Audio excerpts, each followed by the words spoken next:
ನಮಸ್ತೆ ವೀಕ್ಷಕರೇ, P R ಅಕಾಡೆಮಿಗೆ ಸ್ವಾಗತ.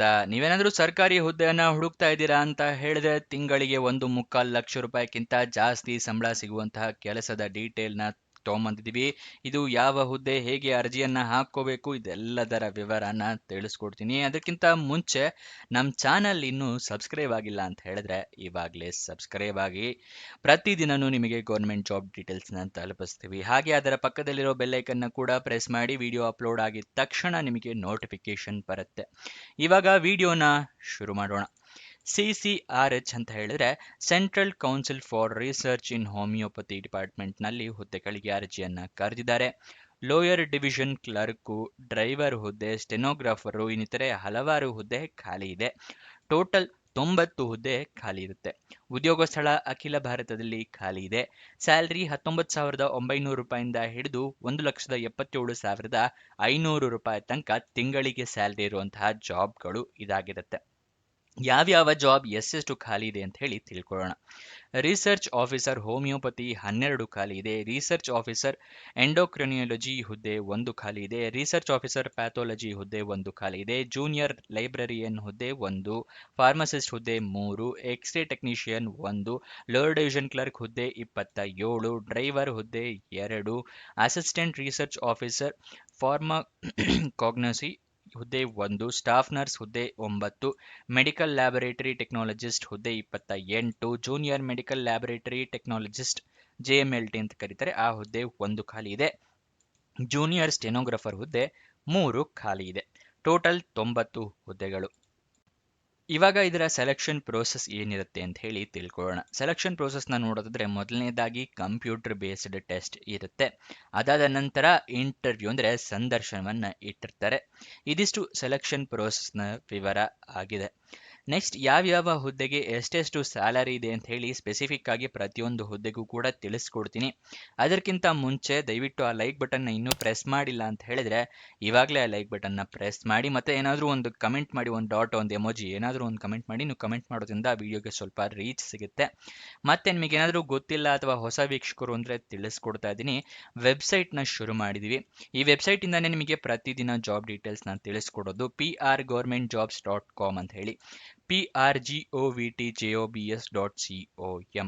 ಇದರ ಲಿಂಕು ನಿಮಗೆ ಡಿಸ್ಕ್ರಿಪ್ಷನ್ ಮತ್ತೆ ಕಮೆಂಟ್ ಬಾಕ್ಸ್ನಲ್ಲಿ ಕೊಟ್ಟಿದ್ದೀವಿ. ಮೊದಲನೇ ಲಿಂಕು, ಅಲ್ಲಿಂದ ಕ್ಲಿಕ್ ಮಾಡಿದ್ರೆ ಈ ರೀತಿ ಒಂದು ಪೇಜ್ ಓಪನ್ ಆಗುತ್ತೆ. ಇಲ್ಲಿ Karnataka government job, central government, 10th pass, 12th pass, degree jobs ಅಂತ ಇದೆ. ಅದೇ ರೀತಿ ಕೆಳಗಡೆ ಕನ್ನಡದಲ್ಲೂ ಕೂಡ ಬಟನ್ಸ್ ಇದೆ. ಆಮೇಲೆ ಲಿಸ್ಟೇ ಇದೆ. ಕರ್ನಾಟಕ ಗೌರ್ಮೆಂಟ್ ಜಾಬ್ಸ್ನ ಲಿಸ್ಟ್ ಇದೆ, ಸೆಂಟ್ರಲ್ ಗೌರ್ಮೆಂಟು 10th ಪಾಸ್ ಜಾಬ್ಸ್ನ ಲಿಸ್ಟ್ ಇದೆ. ಯಾವ್ದು ಸೂಟಬಲ್ ಆಗುತ್ತೆ ಅದನ್ನು ಕ್ಲಿಕ್ ಮಾಡಿ ಜಾಬ್ನ ಅಪ್ಲೈ ಮಾಡ್ಕೊಳ್ಳಿ. ಮತ್ತೆ ನೀವು ನಮ್ಮ ವಾಟ್ಸಪ್ ಮತ್ತು ಟೆಲಿಗ್ರಾಮ್ ಚಾನೆಲ್ನ ಜಾಯ್ನ್ ಆಗಿಲ್ಲ ಅಂತ ಹೇಳಿದ್ರೆ ಇದರ ಲಿಂಕು ಕೂಡ ನಿಮಗೆ ಡಿಸ್ಕ್ರಿಪ್ಷನ್ನಲ್ಲಿದೆ, ಅಥವಾ ಈ ವೆಬ್ಸೈಟ್ನಲ್ಲೇ ಈ ರೀತಿ ಬಟನ್ಗಳು ಕೂಡ ಇದೆ. ಇಲ್ಲಿಂದ ಕ್ಲಿಕ್ ಮಾಡಿ ವಾಟ್ಸಪ್ ಟೆಲಿಗ್ರಾಮ್ನ ಜಾಯ್ನ್ ಆಗಿ. ಪ್ರತಿದಿನ ಈ ವೆಬ್ಸೈಟ್ನಲ್ಲಿ ಜಾಬ್ ಅಪ್ಲೋಡ್ ಆಗಿದ ತಕ್ಷಣ ನಿಮಗೆ ಲಿಂಕ್ ಸಿಗುತ್ತೆ. ಮತ್ತೆ ಯಾವುದಾದ್ರೂ ಕೊನೆಗೊಳ್ತಾ ಇದ್ರೆ ಜಾಬು, ಅವತ್ತಿನ ದಿವಸ ಬೆಳಗ್ಗೆನೆ ನಿಮಗೆ ಲಿಂಕ್ನ ಪ್ರೊವೈಡ್ ಮಾಡ್ತೀವಿ. ಇವತ್ತಿನ ದಿವಸ ಈ ಜಾಬ್ ಕೊನೆಗೊಳ್ತಾ ಇದೆ, ಆದಷ್ಟು ಬೇಗ ಅರ್ಜಿಯನ್ನು ಹಾಕ್ಕೊಳ್ಳಿ ಅಂತ ಹೇಳಿ. ಅದಕ್ಕೋಸ್ಕರ ಜಾಯ್ನ್ ಆಗೋದು ಮರಿಬೇಡಿ. ಇವಾಗ ಜಾಬ್ ಡೀಟೇಲ್ಸ್ಗೆ ವಾಪಸ್ ಬರೋಣ. ಯಾವ್ಯಾವ ಹುದ್ದೆಗೆ ಎಷ್ಟೆಷ್ಟು ಸ್ಯಾಲರಿ ಅಂತ ಹೇಳಿ. ರಿಸರ್ಚ್ ಆಫೀಸರ್ ಹೋಮಿಯೋಪತಿ, ಎಂಡೋಕ್ರಿನಾಲಜಿ ಮತ್ತು ಪ್ಯಾಥಾಲಜಿ ಹುದ್ದೆಗೆ 56,100 ರೂಪಾಯಿಂದ ಹಿಡಿದು 1,77,500 ರೂಪಾಯಿ ತನಕ ಸ್ಯಾಲರಿ ಇದೆ. ಜೂನಿಯರ್ ಲೈಬ್ರರಿಯನ್ ಹುದ್ದೆಗೆ 35,400 ರೂಪಾಯಿಂದ ಹಿಡಿದು 1,12,000 ರೂಪಾಯಿ ಸ್ಯಾಲರಿ. ಫಾರ್ಮಸಿಸ್ಟ್ ಹುದ್ದೆ ಮತ್ತು ರೇ ಟೆಕ್ನಿಷಿಯನ್ ಹುದ್ದೆಗೆ 29,200 ರೂಪಾಯಿಂದ ಹಿಡಿದು 62,300 ರೂಪಾಯಿ ಸ್ಯಾಲರಿ.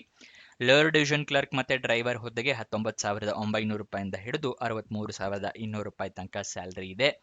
ಅಸಿಸ್ಟೆಂಟ್ ರಿಸರ್ಚ್ ಆಫೀಸರ್ ಫಾರ್ಮಕಾಗ್ನಸಿ ಮತ್ತು ಸ್ಟಾಫ್ ನರ್ಸ್ ಹುದ್ದೆಗೆ 44,900 ರೂಪಾಯಿಂದ ಹಿಡಿದು 1,42,400 ರೂಪಾಯಿ ತನಕ ಸ್ಯಾಲರಿ ಇದೆ. ಮೆಡಿಕಲ್ ಲ್ಯಾಬೊರೇಟರಿ ಟೆಕ್ನಾಲಜಿಸ್ಟ್ ಹುದ್ದೆಗೆ 35,400 ರೂಪಾಯಿಂದ ಹಿಡಿದು 1,12,400 ರೂಪಾಯಿ. JMLT ಅಂದರೆ ಜೂನಿಯರ್ ಮೆಡಿಕಲ್ ಲ್ಯಾಬೊರೇಟರಿ ಟೆಕ್ನಾಲಜಿಸ್ಟ್ ಹುದ್ದೆಗೆ 29,200 ರೂಪಾಯಿಂದ ಹಿಡಿದು 92,300 ರೂಪಾಯಿ ತನಕ ಸ್ಯಾಲರಿ ಇದೆ. ಜೂನಿಯರ್ ಸ್ಟೆನೋಗ್ರಾಫರ್ ಹುದ್ದೆಗೆ 25,500 ರೂಪಾಯಿಂದ ಹಿಡಿದು 81,100 ರೂಪಾಯಿ ಸ್ಯಾಲರಿ ಇರುತ್ತೆ. ಇವಾಗ ಅರ್ಜಿಯನ್ನು ಹೇಗೆ ಹಾಕ್ಕೊಳ್ಳೋದು ಅನ್ನೋದರ ವಿವರ ತಿಳಿಸ್ಕೊಡ್ತಾ ಇದ್ದೀನಿ. ನೀವು ಆನ್ಲೈನ್ ಮುಖಾಂತರ ಅರ್ಜಿಯನ್ನು ಹಾಕ್ಕೋಬೇಕಾಗುತ್ತೆ. ಆನ್ಲೈನ್ ಮುಖಾಂತರ ಅರ್ಜಿ ಹಾಕೋಕ್ಕೂ ಮುಂಚೆ ನೋಟಿಫಿಕೇಷನ್ನ ಓದ್ಕೊಳ್ಳಿ.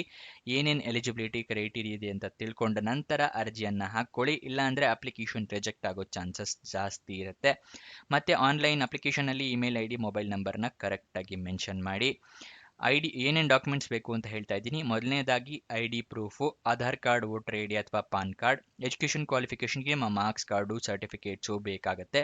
ನಿಮ್ಮ passport size photograph, caste certificate ಅಂದರೆ ಜಾತಿ ಪ್ರಮಾಣ ಪತ್ರ ಇದ್ದರೆ ಜಾತಿ ಪ್ರಮಾಣ ಪತ್ರ. ಇದಿಷ್ಟನ್ನು ರೆಡಿ ಇಟ್ಕೊಳ್ಳಿ. ಎಲ್ಲ ಡಾಕ್ಯುಮೆಂಟ್ಸು ಸ್ಕ್ಯಾನ್ಡ್ ಕಾಪೀಸ್ ಇಟ್ಕೊಳ್ಳಿ. ಮೊಬೈಲ್ನಲ್ಲೇ ಅರ್ಜಿಯನ್ನು ಹಾಕ್ತೀರಾ ಅಂತ ಹೇಳಿದ್ರೆ ಎಲ್ಲ ಡಾಕ್ಯುಮೆಂಟ್ಸ್ದು ಫೋಟೋ ತೊಗೊಂಡು ಇಟ್ಕೊಳ್ಳಿ. ಗೊತ್ತಾಯ್ತಲ್ವಾ? ಅಪ್ಲಿಕೇಶನ್ ಫಿಲಪ್ ಮಾಡಿ ಆದಮೇಲೆ ಎಲ್ಲ ಡೀಟೇಲ್ಸ್ ಕರೆಕ್ಟ್ ಆಗಿದೆಯಾ ಅಂತ 2 ಸಲ ಚೆಕ್ ಮಾಡ್ಕೊಳ್ಳಿ. ಆಮೇಲೆ ಡಾಕ್ಯುಮೆಂಟ್ಸ್ ಎಲ್ಲ ಸ್ಕ್ಯಾನ್ ಮಾಡಿರೋದು ಅಥವಾ ಮೊಬೈಲ್ನಲ್ಲಿ ಫೋಟೋ ತೊಗೊಂಡಿರೋ ಡಾಕ್ಯುಮೆಂಟ್ಸ್ನ ಅಟ್ಯಾಚ್ ಮಾಡಿ. ಮತ್ತು ಇದಕ್ಕೆ ಅಪ್ಲಿಕೇಶನ್ ಫೀಸ್ ಇರುತ್ತೆ. ನಿಮ್ಮ ಕೆಟಗರಿಯ ಪ್ರಕಾರ ಅಪ್ಲಿಕೇಶನ್ನ ಫೀಸ್ನ ಪೇ ಮಾಡಿ. ಎಷ್ಟೆಷ್ಟಿರುತ್ತೆ ಅಂತ ಹೇಳಿ ತಿಳಿಸ್ಕೊಡ್ತಾ ಇದ್ದೀನಿ ಇವಾಗ. ಅಪ್ಲಿಕೇಶನ್ ಫೀಸು ರಿಸರ್ಚ್ ಆಫೀಸರ್ ಹುದ್ದೆಗಳಿಗೆ ಎಲ್ಲರಿಗೂ ಕೂಡ ₹1000 ಅರ್ಜಿ ಶುಲ್ಕವನ್ನು ಇಟ್ಟಿರ್ತಾರೆ. ರಿಸರ್ಚ್ ಆಫೀಸರ್ ಬಿಟ್ಟು ಬೇರೆ ಹುದ್ದೆಗಳಿಗೆ ಎಷ್ಟಿದೆ ಅಂತ ಹೇಳಿ ತಿಳಿಸ್ಕೊಡ್ತಾ ಇದ್ದೀನಿ.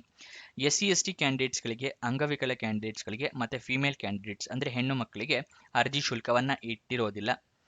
ಬೇರೆ ಕೆಟಗರಿ ಅಂದರೆ UR ಅನ್ರಿಸರ್ವ್ಡ್ ಕ್ಯಾಟಗರಿ ಅವರಿಗೆ, OBC ಕ್ಯಾಟಗರಿ ಅವರಿಗೆ, EWS ಅಂದರೆ ಎಕನಾಮಿಕ್ ವೀಕರ್ ಸೆಕ್ಷನ್ ಕ್ಯಾಟಗರಿ ಅವರಿಗೆ ₹500 ಅರ್ಜಿ ಶುಲ್ಕವನ್ನು ಇಟ್ಟಿರ್ತಾರೆ. ಈ ಅರ್ಜಿ ಶುಲ್ಕವನ್ನು ನೀವು ಆನ್ಲೈನ್ ಮುಖಾಂತರ ಪೇ ಮಾಡಬೇಕಾಗುತ್ತೆ. ಗೊತ್ತಾಯ್ತಲ್ವಾ? ಇದಕ್ಕೆ ನಿಮ್ಮ ಪ್ರಮಾಣ ಪತ್ರಗಳನ್ನೆಲ್ಲ ಇಟ್ಕೊಂಡಿರಿ. SC/ST ಇದ್ದರೆ ಜಾತಿ ಪ್ರಮಾಣ ಪತ್ರ, PWD ಕ್ಯಾಂಡಿಡೇಟ್ಸ್ ಆಗಿದ್ದರೆ ಡಿಸೆಬಿಲಿಟಿ ಸರ್ಟಿಫಿಕೇಟ್ ಅಂದರೆ ಅಂಗವಿಕಲತೆಯನ್ನು ಪ್ರೂವ್ ಮಾಡುವಂತಹ ಪ್ರಮಾಣ ಪತ್ರ ಎಲ್ಲ ಇಟ್ಕೊಂಡಿರಬೇಕಾಗುತ್ತೆ. ಗೊತ್ತಾಯ್ತಲ್ವಾ? ಮತ್ತು ಆ ಥರ ನಿಮ್ಮ ಕೆಟಗರಿಯ ಪ್ರಕಾರ ಅಪ್ಲಿಕೇಶನ್ ಫೀಸ್ನ ಪೇ ಮಾಡಿ ಆಮೇಲೆ ಅಪ್ಲಿಕೇಶನ್ನ ಸಬ್ಮಿಟ್ ಮಾಡಿ ಆದಮೇಲೆ ಅಪ್ಲಿಕೇಶನ್ ನಂಬರ್ ಏನಾದರೂ ಬಂದರೆ ಅದನ್ನು ಬರೆದಿಟ್ಕೊಳ್ಳಿ. ನೆಕ್ಸ್ಟ್, ಅಪ್ಲಿಕೇಶನ್ ಓಪನ್ ಆಗಿದ್ದ ದಿನಾಂಕ 5 ನವೆಂಬರು, ಕೊನೆಯ ದಿನಾಂಕ 26 ನವೆಂಬರಿಗೆ. ಅಪ್ಲಿಕೇಶನ್ ಫೀಸ್ ಪೇ ಮಾಡೋಕ್ಕೂ ಕೂಡ ಅದೇ ಕೊನೆಯ ದಿನಾಂಕ ಆಗಿರುತ್ತೆ. ಇವಾಗ ಅಫಿಷಿಯಲ್ ನೋಟಿಫಿಕೇಶನ್ ಮತ್ತು ಅಪ್ಲಿಕೇಶನ್ ಲಿಂಕ್ ತಿಳಿಸ್ಕೊಡ್ತಾ ಇದ್ದೀನಿ. ಡಿಸ್ಕ್ರಿಪ್ಷನ್ ಮತ್ತು ಕಮೆಂಟ್ ಬಾಕ್ಸ್ನಲ್ಲಿ 2ನೇ ಲಿಂಕ್ನ ಕ್ಲಿಕ್ ಮಾಡಿದ್ರೆ ಈ CCRH ಡಿಪಾರ್ಟ್ಮೆಂಟ್ನ ಜಾಬ್ ಡೀಟೇಲ್ಸ್ ಓಪನ್ ಆಗುತ್ತೆ. ಸ್ಕ್ರೋಲ್ ಡೌನ್ ಮಾಡಿ ಫುಲ್ ಕೆಳಗಡೆ ಬನ್ನಿ. ಅಫಿಷಿಯಲ್ ನೋಟಿಫಿಕೇಶನ್ ಪಕ್ಕದಲ್ಲೇ ಕ್ಲಿಕ್ ಹಿಯರ್ ಅನ್ನೋದನ್ನು ಕ್ಲಿಕ್ ಮಾಡಿದ್ರೆ ನಿಮಗೆ ನೋಟಿಫಿಕೇಶನ್ ಓಪನ್ ಆಗುತ್ತೆ. ಇಲ್ಲಿ ಯಾವಾಗ ಓಪನ್ ಆಗಿದ್ದು, ಕೊನೆಯ ದಿನಾಂಕ ಮತ್ತು ಏನೇನು ಜಾಬ್ ಖಾಲಿ ಇದೆ, ಏನೇನು ಅದಕ್ಕೆ ಎಜುಕೇಷನ್ ಕ್ವಾಲಿಫಿಕೇಷನ್ನು, ವಯೋಮಿತಿ ಎಲ್ಲ ಕೊಟ್ಟಿರ್ತಾರೆ. ಅದನ್ನೆಲ್ಲ ಓದ್ಕೊಳ್ಳಿ. ಮತ್ತು ರಿಲ್ಯಾಕ್ಸೇಷನ್ ಅಂದರೆ ಸಡಿಲಿಕೆಗಳು ಏನೇನಿದೆ, ರಿಸರ್ವೇಷನ್ ಏನೇನಿದೆ ಅಂತೆಲ್ಲ ಕೊಟ್ಟಿದ್ದಾರೆ, ಅದನ್ನು ಕೂಡ ಓದ್ಕೊಳ್ಳಿ. ಸೆಲೆಕ್ಷನ್ ಪ್ರೊಸೀಜರು ಕೂಡ ಕೊಟ್ಟಿದ್ದಾರೆ. ಎಷ್ಟು ಮಾರ್ಕ್ಸ್ಗೆ ಎಕ್ಸಾಮ್ ಇರುತ್ತೆ, ಏನೇನು ಸಿಲೆಬಸ್ಸು ಎಲ್ಲ ಇದೆ, ಸಂಪೂರ್ಣವಾಗಿ ಓದ್ಕೊಳ್ಳಿ. ಗೊತ್ತಾಯ್ತಲ್ವ? ಇಲ್ಲಿ ನೋಡಿ, ಸಿಲೆಬಸ್ಸು ಅದರ ಮಾರ್ಕ್ಸ್ ಎಲ್ಲ ಮೆನ್ಷನ್ ಮಾಡಿದ್ದಾರೆ. ಅದರ ಕೆಳಗಡೆನೆ ಅಪ್ಲೈ ಆನ್ಲೈನ್ ಅಂತಿದೆಯಲ್ಲ, ಅದರ ಪಕ್ಕದಲ್ಲೇ ಇರೋದನ್ನ ಕ್ಲಿಕ್ ಮಾಡಿದ್ರೆ ನಿಮಗೆ ಅಪ್ಲಿಕೇಶನ್ ಅಂದರೆ ಈ ಥರ ಪೇಜ್ ಓಪನ್ ಆಗುತ್ತೆ. ಇಲ್ಲಿ ಇದು 1792526 ಅಂತಿದೆಯಲ್ಲ, ಇದನ್ನ ಕ್ಲಿಕ್ ಮಾಡಿದ್ರೆ ಅಂದರೆ ಇದು ನಮ್ಮ ಜಾಬ್ ಡೀಟೇಲ್ಸ್ ಆಗಿರುತ್ತೆ. ಓಕೆನಾ?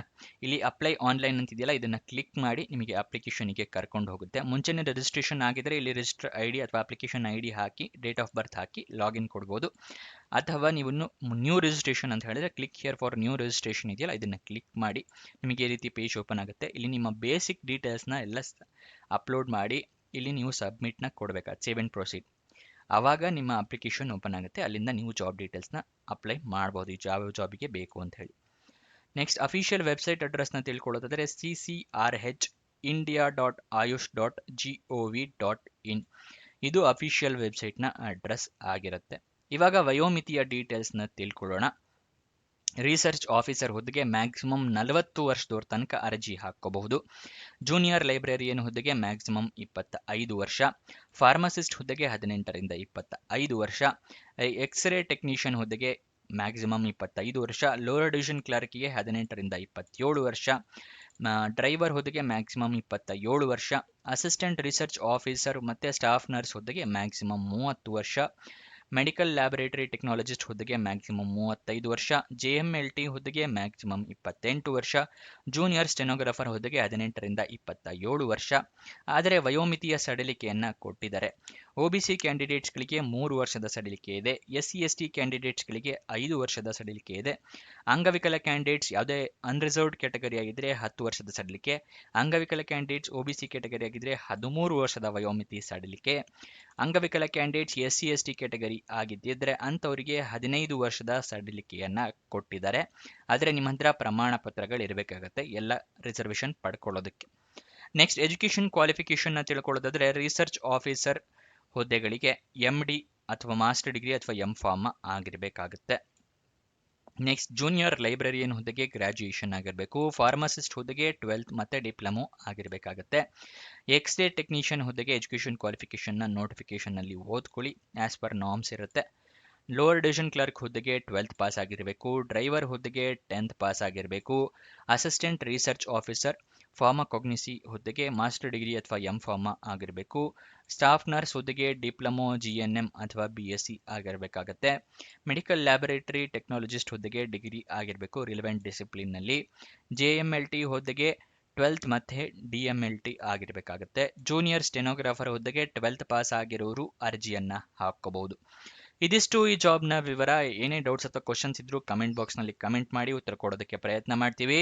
ಇನ್ನೊಂದು ಜಾಬ್ ವಿಡಿಯೋ ಜೊತೆ ಸಿಗೋಣ. ಬಾಯ್ ಬಾಯ್.